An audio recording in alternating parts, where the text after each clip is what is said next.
오늘 함께 읽을 말씀은 느헤미야서 13장 1절부터 31절까지의 말씀입니다. 함께 한 목소리로 읽겠습니다. 그날 모세의 책을 낭독하여 백성에게 들렸는데 그 책에 기록하기를 암몬 사람과 모압 사람은 영원히 하나님의 청회에 들어오지 못하리니 이는 그들이 양식과 물로 이스라엘 자손을 영접하지 아니하고 도리어 발람에게 뇌물을 주어 저주하게 하였음이라. 그러나 우리 하나님이 그 저주를 돌이켜 복이 되게 하셨다 하였는지라. 백성이 율법을 듣고 곧 섞인 무리를 이스라엘 가운데에서 모두 분리하였느니라. 이전에 우리 하나님의 전에 방을 맡은 제사장 엘리야십이 도비아와 연락이 있었으므로 도비아를 위하여 한 큰 방을 만들었으니 그 방은 원래 소재물과 유향과 그릇과 또 레위 사람들과 노래하는 자들과 문지기들에게 11조로 주는 곡물과 새 포도주와 기름과 또 제사장들에게 주는 거제물을 두는 곳이라. 그때에는 내가 예루살렘에 있지 아니하였느니라. 바벨론 왕 아닥사스다 32년에 내가 왕에게 나아갔다가 며칠 후에 왕에게 말미를 청하고 예루살렘에 이르러서야 엘리야십이 도비아를 위하여 하나님의 전뜰에 방을 만든 악한 일을 안지라. 내가 심히 근심하여 도비아의 세간을 그 방 밖으로 다 내어 던지고 명령하여 그 방을 정결하게 하고 하나님의 전의 그릇과 소재물과 유향을 다시 그리로 들여놓았느니라. 내가 또 알아본즉 레위 사람들이 받을 몫을 주지 아니하였으므로 그 직무를 행하는 레위 사람들과 노래하는 자들이 각각 자기 밭으로 도망하였기로 내가 모든 민장들을 꾸짖어 이르기를 하나님의 전이 어찌하여 버림받았느냐 하고 곧 레위 사람을 불러 모아 다시 제자리에 세웠더니 이에 온 유다가 곡식과 새 포도주와 기름의 11조를 가져다가 곡간에 드리므로 내가 제사장 셀리메와 서기관 사독과 레위 사람 부다야를 창고지기로 삼고 마떼냐의 손자 사꿀의 아들 하난을 버금으로 삼았나니 이는 그들이 충직한 자로 인정됨이라. 그 직분은 형제들에게 분배하는 일이었느니라. 내 하나님이여 이 일로 말미암아 나를 기억하옵소서. 내 하나님의 전과 그 모든 직무를 위하여 내가 행한 선한 일을 도말하지 마옵소서. 그때 내가 본즉 유다에서 어떤 사람이 안식일에 술투를 밟고 곡식단을 나귀에 실어 운반하며 포도주와 포도와 무화과와 여러 가지 짐을 지고 안식일에 예루살렘에 들어와서 음식물을 팔기로 그날에 내가 경계하였고 또 두롯 사람이 예루살렘에 살며 물고기와 각양 물건을 가져다가 안식일에 예루살렘에서도 유다 자손에게 팔기로 내가 유다의 모든 귀인들을 꾸짖어 그들에게 이르기를 너희가 어찌 이 악을 행하여 안식일을 범하느냐. 너희 조상들이 이같이 행하지 아니하였느냐. 그래서 우리 하나님이 이 모든 재앙을 우리와 이 성읍에 내리신 것이 아니냐. 그럼에도 불구하고 너희가 안식일을 범하여 진노가 이스라엘에게 더욱 심하게 임하도록 하는도다 하고 안식일 전 예루살렘 성문이 어두워갈 때에 내가 성문을 닫고 안식일이 지나기 전에는 열지 말라 하고 나를 따르는 종자 몇을 성문마다 세워 안식일에는 아무 짐도 들어오지 못하게 하였으므로 장사꾼들과 각양 물건 파는 자들이 한두 번 예루살렘 성 밖에서 자므로 내가 그들에게 경계하여 이르기를 너희가 어찌하여 성 밑에서 자느냐. 다시 이같이 하면 내가 잡으리라 하였더니 그 후부터는 안식일에 그들이 다시 오지 아니하였느니라. 내가 또 레위 사람들에게 몸을 정결하게 하고 와서 성문을 지켜서 안식일을 거룩하게 하라 하였느니라. 내 하나님이여 나를 위하여 이 일도 기억하시옵고 주의 크신 은혜대로 나를 아끼시옵소서. 그때 내가 또 본즉 유다 사람이 아스돗과 암몬과 모압 여인을 맞아 아내로 삼았는데 그들의 자녀가 아스돗 방언을 절반쯤은 하여도 유다 방언은 못하니 그 하는 말이 각 족속의 방언이므로 내가 그들을 책망하고 저주하며 그들 중 몇 사람을 때리고 그들의 머리털을 뽑고 이르되 너희는 너희 딸들을 그들의 아들들에게 주지 말고 너희 아들들이나 너희를 위하여 그들의 딸을 데려오지 아니하겠다고 하나님을 가리켜 맹세하라 하고 또 이르기를 옛적에 이스라엘 왕 솔로몬이 이 일로 범죄하지 아니하였느냐. 그는 많은 나라 중에 비길 왕이 없이 하나님의 사랑을 입은 자라. 하나님이 그를 왕으로 삼아 온 이스라엘을 다스리게 하셨으나 이방 여인이 그를 범죄하게 하였나니 너희가 이방 여인을 아내로 맞아 이 모든 큰 악을 행하여 우리 하나님께 범죄하는 것을 우리가 어찌 용납하겠느냐. 대제사장 엘리야십의 손자 요야다의 아들 하나가 호론 사람 산발랏의 사위가 되었으므로 내가 쫓아내어 나를 떠나게 하였느니라. 내 하나님이여 그들이 제사장의 직분을 더럽히고 제사장의 직분과 레위 사람에 대한 언약을 어겼사오니 그들을 기억하옵소서. 내가 이와 같이 그들에게 이방 사람을 떠나게 하여 그들을 깨끗하게 하고 또 제사장과 레위 사람의 반열을 세워 각각 자기의 일을 맡게 하고 또 정한 기한에 나무와 처음 익은 것을 드리게 하였사오니 내 하나님이여 나를 기억하사 복을 주옵소서. 잘못된 것을 좋은 방향으로 돌리는 것을 개혁이라고 합니다. 그런데 개혁에는 언제나 저항이 따르기 마련이에요. 왜냐하면 기존에 내가 누리고 있던 것들을 포기하고 싶지 않아 하는 그런 마음들 때문에, 또 내가 아무리 방향을 바꾸어도 옛 모습, 옛 습관으로 돌아가려고 하는 그런 어떤 우리의 본성 때문에 무언가 개혁한다, 무언가 바뀐다 또는 변화한다라는 것이 쉽지 않은 것임을 우리는 알게 됩니다. 오늘 본문이 사실 그것을 가장 잘 이야기해주는 본문이에요. 느헤미야가 얼마나 목숨을 걸고 많은 것들을 개혁했습니까? 그런데 오늘 그 느헤미야가 분노하면서 이 유대 사람들을 대하는 모습을 보게 됩니다. 자, 우리 먼저 1절부터 5절까지를 한번 같이 읽어보겠습니다. 그날 모세의 책을 낭독하여 백성에게 들렸는데 그 책에 기록하기를 암몬 사람과 모압 사람은 영원히 하나님의 총회에 들어오지 못하리니 이는 그들이 양식과 물로 이스라엘 자손을 영접하지 아니하고 도리어 발람에게 뇌물을 주어 저주하게 하였음이라. 그러나 우리 하나님이 그 저주를 돌이켜 복이 되게 하셨다 하였는지라. 백성이 이 율법을 듣고 곧 섞인 무리를 이스라엘 가운데서 모두 분리하였느니라. 이전에 우리 하나님의 전의 방을 맡은 제사장 엘리야십이 도비아와 연락이 있었으므로 도비아를 위하여 한 큰 방을 만들었으니 그 방은 원래 소재물과 유향과 그릇과 또 레위 사람들과 노래하는 자들과 문지기들에게 11조로 주는 곡물과 새 포도주와 기름과 또 제사장들에게 주는 거제물을 두는 곳이라. 아멘. 공동체 안에 두 그룹이 눈에 띕니다. 한 그룹은 유대 사람들이었고 한 그룹은 이 도비아, 즉 암몬 사람과 두로 사람들이었어요. 이들은 어쩔 수 없이 이스라엘 공동체 안에서 함께 생활을 했습니다. 생활의 터전이 같으니까. 오늘날 이스라엘 안에 있는 그 가자 지구처럼 팔레스타인 지구가 따로 있지 않습니까? 같은 나라에 있지만 서로 전혀 다른 가치관을 가지고 사는 민족들이 이렇게 섞여 있었다는 것을 알게 됩니다. 그런데 이제 느헤미야가 이 땅을 개혁하고 무언가 새롭게 나아가려고 하는데 이 땅에 있는 원래 그 망한 이후에 살게 되었던 원주민들, 그러니까 본래는 뭐 유다 땅이었지만 그러나 나라가 망한 이후에 살던 그 사람들 때문에 이게 정결함이 이렇게 온전하게 유지되지 못하는 것들을 우리는 보게 됩니다. 여러분, 우리도 살면서 해서는 안 되는 일인 줄 알지만 해야 할 때가 있어요. 뭐 예를 들면 가족들 때문에 겪는 여러 가지 일들이죠. 비리 공무원들의 그 주된 원인이 무언가 파악했더니 자녀 학원비, 자녀 양육비 때문에 어쩔 수 없이 그런 일을 저질렀다라고 고백하는 것들을 보게 되는데 다 그런 맥락이에요. 오늘 본문 속에 나오는 유대인들 또 이방인들도 이런 모습들이었습니다. 그런데 여러분 그거 아세요? 같은 지역에 같은 공간에 모여 사는 사람들의 모습이지만 그러나 가만히 살펴보면 그 모습이 너무나도 다른 거예요. 그러면서 우리는 그렇게 얘기할 수 있어요. 아니 뭐 비슷한데 그냥 사소한 건데 그냥 넘기면 안 됩니까? 이렇게 이야기할 수 있지만 여러분 그러나 오늘 본문에 보면은요 이게 결코 가볍게 넘길 문제가 아니라는 거예요. 왜냐하면 이들이 무엇을 부정하냐면 안식일을 부정해요. 안식일을 지키지 않았다는 것은 결국 하나님을 부정해 버리는 거예요. 아니 더 나아가서 다신론까지 가고 범신론까지 가고 그리고 더 나아가서 아예 무신론까지 나아갈 수 있는 상황이 바로 이들이 처해 있는 그런 상황이었어요. 너무너무 다른 거죠. 여러분 우리가 겉모양은 비슷하지만 실제적으로 너무 다른 것을 뭐라고 얘기하는지 아세요? 사이비라고 얘기해요. 사이비. 오늘날 이단들이 그런 거 아닙니까? 성경도 같이 읽어요. 멀리서 볼 때는 비슷해 보여요. 교회라는 그 건물 안에 들어가서 똑같이 주일을 지키는 것 같아요. 그러나 그 안에 들어가 보면 너무나도 다른 것들을 우리는 알게 되지 않습니까?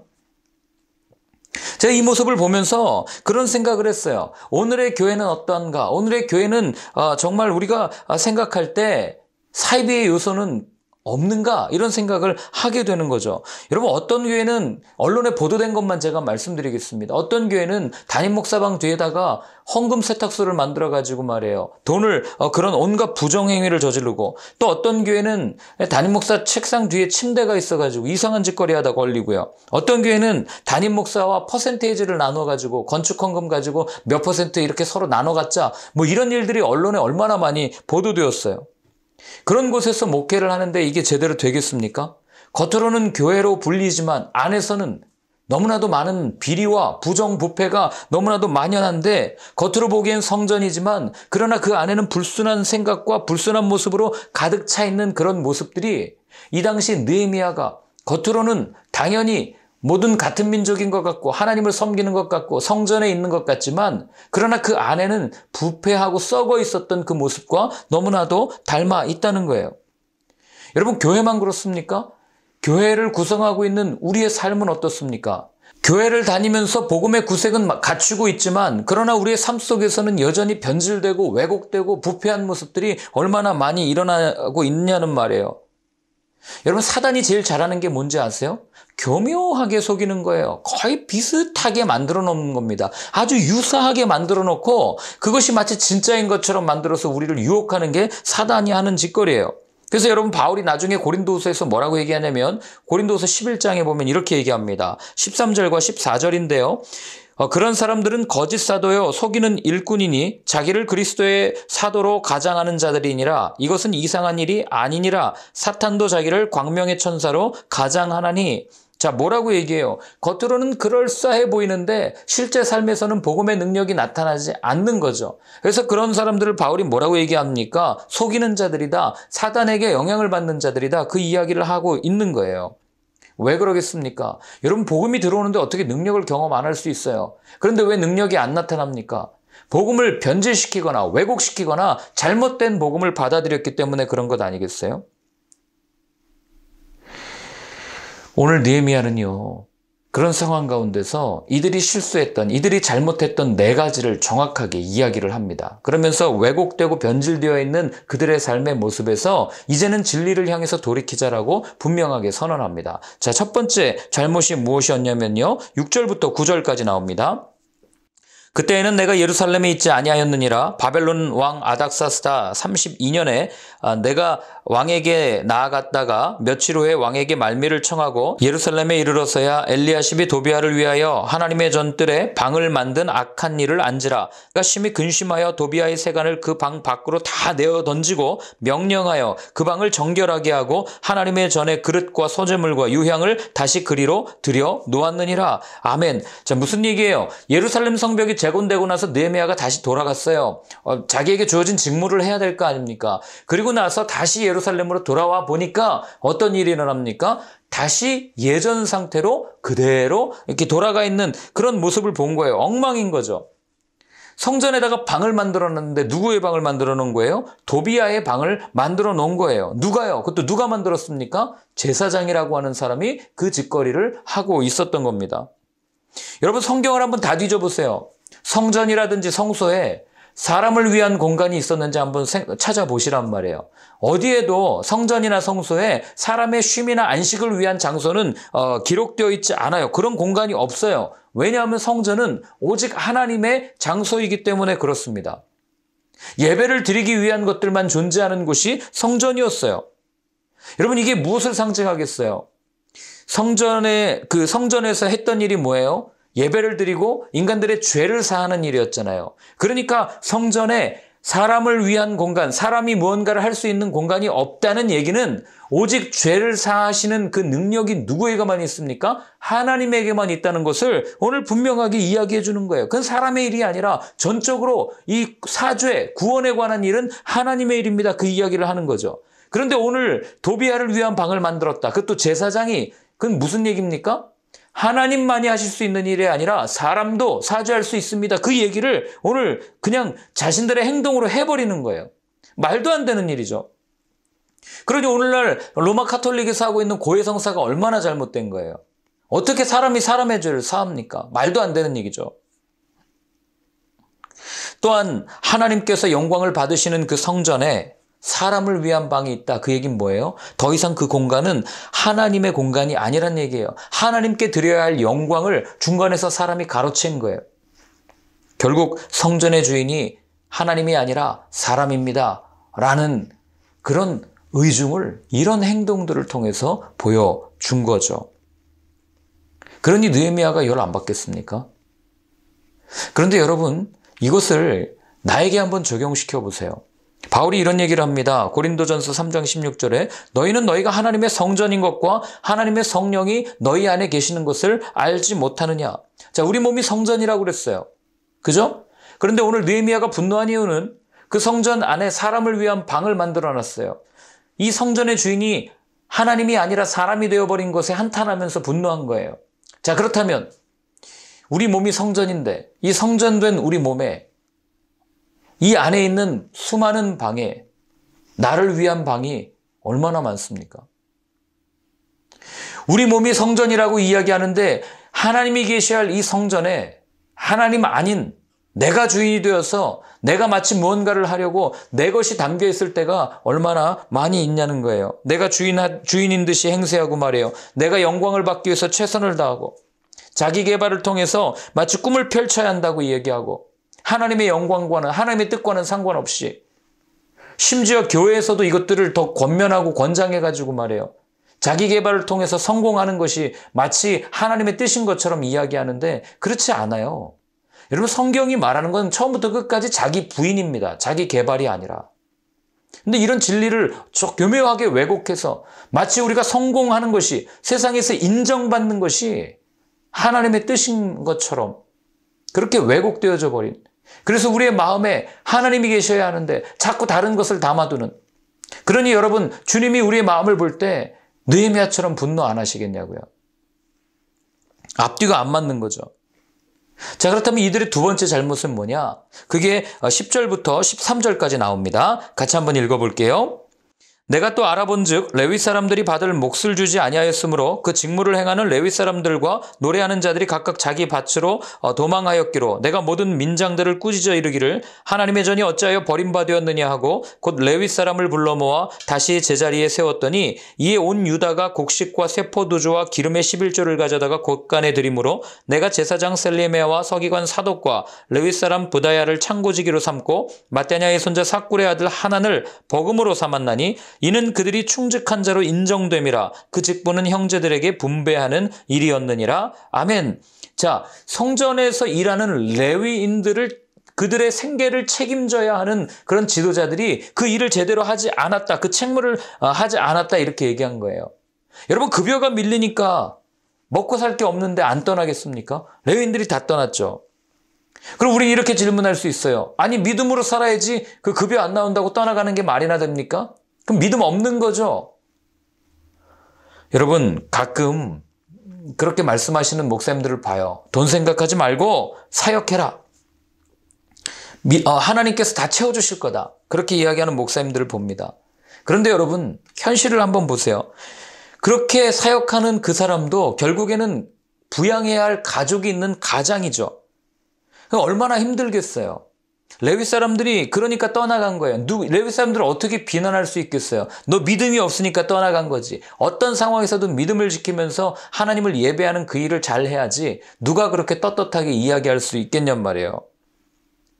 물론 저는 여전히 하나님께서 보내주시는 까마귀를 경험해야 된다고 주장합니다. 맞아요. 하나님께서 내가 부족하고 힘들 때, 내가 어려울 때 나를 도우시는 손길, 그 하나님의 도우심을 경험하는 것이 맞아요. 그러나 여러분 한번 생각해 봐야 될 게 뭐냐면 까마귀가 매일 날아오지 않아요. 엘리야도 보세요. 그리시나가에 있을 때 하나님이 일회성으로 주셨다고요. 그게 무엇을 얘기해요? 내가 너를 끝까지 품고 있다. 내가 너를 끝까지 보호하고 있다. 이걸 상징해 주는 것 아니겠어요? 맞아요. 우리의 삶도 하나님께 우리의 마음, 우리의 믿음을 드릴 때 하나님께서 우리를 보호해 주세요. 하나님께서 우리의 필요를 채워 주세요. 그러나 그게 일회성이지 그게 보편성이 될 수는 없는 거 아니겠어요? 그럼 제가 믿음이 좋다고 맨날 먹을 게 없는데 쌀 떨어졌다고 그냥 조용히 앉아서 기도만 하고 쌀 주십시오, 쌀 주십시오. 쌀이 오겠습니까? 물론 올 수 있어요. 하나님께서 도우실 수 있어요. 그러나 하나님께서 도우신 이후에 그 다음에 어떻게 해야 돼요? 그 다음에 또 거지근성으로 하나님 주십시오. 그렇게 앉아 있어야 됩니까? 아니죠. 하나님께서 주신 것을 경험하고 난 이후에는 내가 뭐든지 할 수 있겠구나. 하나님이 도우시는구나. 이걸 가지고 나아가서 사는 게 우리의 삶의 목적, 우리의 삶의 모습이 되어야 되지 않겠어요? 제가 이 모습을 보면서 그런 생각을 해봤어요. 야, 느헤미야가 어떻게 이뤄놓은 개혁인데 이게 시간이 지나면서 이렇게 의미를 퇴색시키고 이게 몇 년 지났다고 이렇게 엉망진창이 되었나. 여러분, 그래서요, 초심을 잃으면요, 우리 마음을 지키지 못하면 여러분, 우리란 존재는요, 바람 앞에 흔들리는 등불, 아니 바람 앞에 흔들리는 촛불과도 같은 그런 연약한 존재예요. 금방 꺼지는 것이 우리 안에 있는 개혁 의지입니다. 바꾸려고 하는 거예요. 왜 어려운지 아세요? 그냥 기존에 살던 대로 사는 게 좋거든요. 본래 있는 모습 그대로 그냥 사는 게 좋고 편한 게 좋은 거고 대접받고 싶어 하거든요. 그러니까 안 바뀌는 거예요. 그래서 느헤미야가 기를 쓰고 바꿔놨는데 여전히 다시 원위치로 돌아가는 이 모습을 보면서 제가 교회를 떠올리게 되었어요. 여러분, 오늘날 교회는 어떻습니까? 16세기 마틴 루터가 비텐베르크 성벽 그 성문에 95개조 반박문을 거는 것을 시작으로 그의 뒤를 이어서 츠빙글리가 또 깔뱅이 얼마나 목숨을 걸고 오해받으면서 다시 말씀으로 돌아가야 됩니다. 우리의 어떤 외적인 형식이나 이런 것이 아니라 본질을 생각하면서 예수님께 돌아가야 됩니다. 목사가 아니고 사제가 아니고 얼마나 목숨 걸고 그런 걸 외쳐왔습니까? 그런데 오늘 그렇게 개혁되어진 교회들의 모습은 어떻습니까? 오히려 중세시대의 카톨릭보다 더한 모습을 보일 때가 얼마나 많은지 몰라요. 더 오염되었고 더 악랄한 그런 집단으로 변질되지 않았어요? 더 심한 계급 구조에 율법에 전통에 갇혀버려서 복음의 생명력을 잃어버린 또 상식조차 통하지 않는 집단이라고 그런 비난을 받고 여러분 그러니 목회자들 중에 어떤 교회 하고 싶습니까? 상식이 통하는 교회 하고 싶습니다. 이런 어이없는 말을 하는 거 아니겠어요? 그때나 지금이나 전혀 다를 게 없는 거죠. 그렇기 때문에 여러분 우리가 지켜야 될 것은요. 이 말씀 앞에 서 있는 이 초심을 잃으면 안 되는 거예요. 나를 처음 만나주셨던 그 주님의 마음을 잃으면 안 됩니다. 그걸 자꾸 생각하고 되새기고 매일매일 나와 함께 매일매일 나를 만나주시는 그 주님과 함께 그 마음으로 돌이켜야지 내가 조금 배불렀다고 내가 조금 편해졌다고 자꾸 눈을 다른 데로 돌리기 시작하면요. 처음엔 모르죠. 여러분 1도 벗어나는 거는 티도 안 나요. 그러나 그 1도가 수십 킬로미터 가면은 어마어마하게 벌어지잖아요. 마찬가지입니다. 15절부터 21절까지를 같이 읽습니다. 그때 내가 본즉 유다에서 어떤 사람이 안식일에 술틀을 밟고 곡식단을 나귀에 실어 운반하며 포도주와 포도와 무화과와 여러 가지 짐을 지고 안식일에 예루살렘에 들어와서 음식물을 팔기로 그날에 내가 경계하였고 또 두로 사람이 예루살렘에 살며 물고기와 각양 물건을 가져다가 안식일에 예루살렘에서도 유다 자손에게 팔기로 내가 유다의 모든 귀인들을 꾸짖어 그들에게 이르기를 너희가 어찌 이 악을 행하여 안식일을 범하느냐 너희 조상들이 이같이 행하지 아니하였느냐 그래서 우리 하나님이 이 모든 재앙을 우리와 이 성읍에 내리신 것이 아니냐 그럼에도 불구하고 너희가 안식일을 범하여 진노가 이스라엘에게 더욱 심하게 임하도록 하는도다 하고 안식일 전 예루살렘 성문이 어두워 갈 때에 내가 성문을 닫고 안식일이 지나기 전에는 열지 말라 하고 나를 따르는 종자 며칠 성문마다 세워 안식일에는 아무 짐도 들어오지 못하게 하였으므로 장사꾼들과 각양 물건 파는 자들이 한두 번 예루살렘 성 밖에서 자므로 내가 그들에게 경계하여 이르기를 너희가 어찌하여 성 밑에서 자느냐 다시 이같이 하면 내가 잡으리라 하였더니 그 후부터는 안식일에 그들이 다시 오지 아니하였느니라. 아멘. 자, 이들이 행한 세 번째 잘못은 무엇입니까? 네, 성전에서 매매 행위를 한 거예요. 그런데 우리는 한번 생각해 볼 수 있어요. 이게 왜 문제가 되는가? 여러분, 성전에서 매매하는 게 어떻게 보면은요. 예수님 시대 같은 경우는 당연한 일이었어요. 왜냐하면 하나님께서 율법에 뭐라고 얘기했냐면 너희가 1년에 3번씩 이스라엘 남자들은 성전에 예루살렘에 있는 성전에 와서 제사를 드리는데 그때 드릴 양과 염소나 이런 제물은 흠이 없어야 돼요. 그런데 저 위쪽에 있는 단지역이나 아니면 저 아래쪽에 있는 지역에서 제사를 드리려고 올라오는데 양이나 염소를 가지고 와요. 아무리 수레에 싣고 와도 오랜 기간 오고 또 울퉁불퉁한 길을 오면 양이나 염소에게 멍이 들 거 아니에요. 흠이 생길 거 아니에요. 그럼 기껏 데리고 왔는데 제물로 못 드려요. 그 예배에 참여할 수가 없잖아요. 그러니까 어떻게 합니까? 당연히 이 성전 앞에는 이 양이나 염소를 하나님 앞에 내어드릴 수 있도록 이 바꾸어주는 환전상이라든지 또 여러 군데 흩어져 있는 디아스포라 유대인들이 막 오기 때문에 이 단위가 다르잖아요. 돈이 다르잖아요. 그러니까 그걸 바꾸어주는 환전상들이 그 안에 있었다고요. 그런데 뭐가 문제예요? 예수님이 이것에 대한 정확한 답을 말씀해 주십니다. 자, 우리 한번 찾아볼까요? 누가복음 19장 45절 46절이에요. 제가 읽어드리겠습니다. 성전에 들어가사 장사하는 자들을 내쫓으시며 그들에게 이르시되 기록된 바 내 집은 기도하는 집이 되리라 하였거늘 너희는 강도의 소굴을 만들었도다 하시니라. 아멘. 자, 무슨 얘기입니까? 무슨 얘기예요? 성전을 하나님 앞에 기도하는 집 성전을 지금 뭐로 만들었다고요? 강도의 소굴 그리고 장사하는 집으로 만들었다는 거예요. 여러분 이 두 단어 속에 답이 있어요. 장사하는 소굴로 만들었다는 얘기는 무슨 얘기예요? 여러분 하나님을 향한 사람들의 열심을 소위 말해서 그들의 구원을 위해서 사람들의 영혼을 빌미로 잡아가지고 사람들에게 장사했다는 거예요. 어떤 장사를 했는지 아세요? 수수료 장사죠. 어떤 장사예요? 그 양을 바꿔주면서 또 감독관이 있었겠죠. 이 양은 안 돼. 다른 양으로 바꿔. 저쪽에서 파는 양을 가지고 오면 제물로 드릴 수 있을 거야 하고 저 사람한테서만 양을 사는 거예요. 그리고 이 제사장들이 가가지고 어떻게 합니까? 그 상인으로부터 받는 거죠. 수입의 얼마를. 이런 일들이 너무나도 비일비재했던 거예요. 그러니까 순수하게 재물을 드리는 그런 모습이 아니라 그 가운데 이익을 남기고 그걸 가지고 장사하려고 했던, 그걸 가지고 자기들의 배를 불렸던 이들의 모습을 예수님께서는 지적하신 거예요. 장사하는 집이다. 그게 예수님 때만 그랬겠습니까? 느헤미야 때도 똑같은 거죠. 오늘 장사했다고 얘기하잖아요. 그리고 나서 두 번째로 예수님이 그걸 비판하신 게 뭐예요? 강도의 소굴을 만들었다. 강도의 소굴이 뭐예요?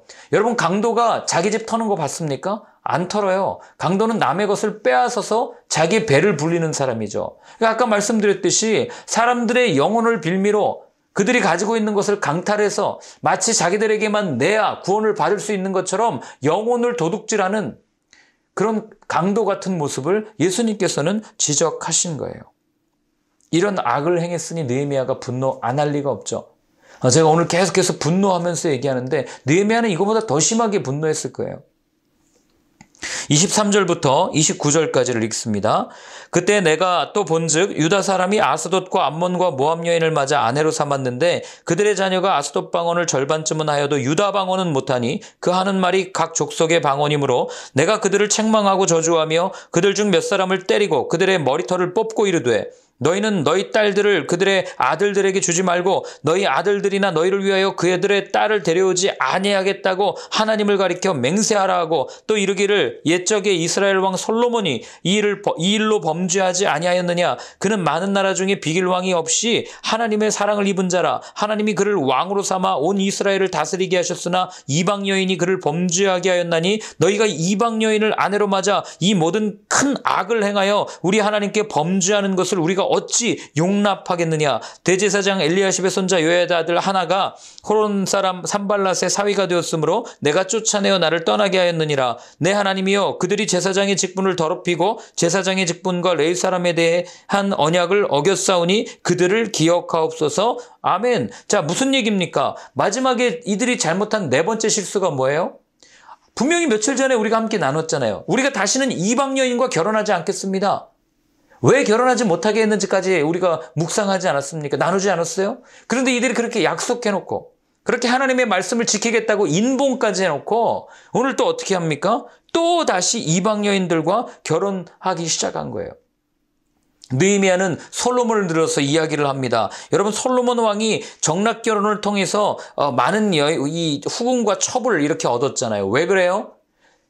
자기의 지지 세력을 넓히려고. 외교적 수완 아니었어요. 당시에 다 그렇게 하는 게 당시 문화로서는 당연한 거죠. 더 강한 나라를 이루기 위해서는 어쩔 수 없는 선택이었을 거예요. 그러나 잘못된 동기로 시작된 사랑은요, 반드시 어려운 문제를 가지고 오게 되어 있어요. 나라를 강하게 하기 위해서 시작된 사랑이 결국 나라를 분열시키는 결과를 가져오게 됩니다. 여러분 어떤 목적을 가지고 사랑하는 것은 옳지 못해요.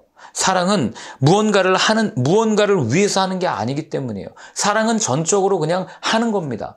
내 어떤 대가나 조건을 바라는 게 아니라. 그러나 정략 결혼이라든지 이들이 했던 것처럼 이방 여인과의 어떤 가문 간의 결합이라든지 여러분 이런 결혼 생활, 이런 사랑이 행복하겠습니까?